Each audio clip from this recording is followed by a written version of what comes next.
2 నెలల తర్వాత పలమరస వేయటానికి వచ్చిన ఊళ్ళో వాళ్ళకి భూమి మీద ఒడుపుగా అడుగులేసే పక్షిలా మెల్లగా నడుస్తూ పడింది మన లచ్చమ్మ.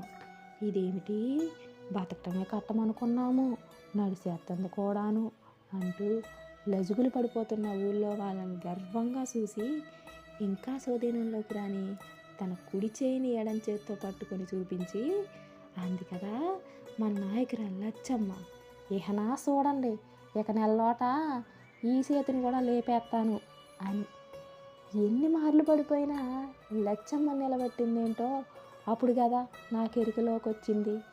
ఆలోచనలు మనం జయించగలిగే మొదటి యుద్ధం.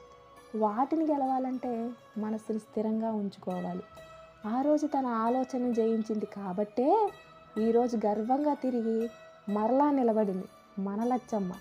అందుకే అంటారు మన లచ్చమ్మని అందరూ షబాష్ లచ్చమ్మ అని.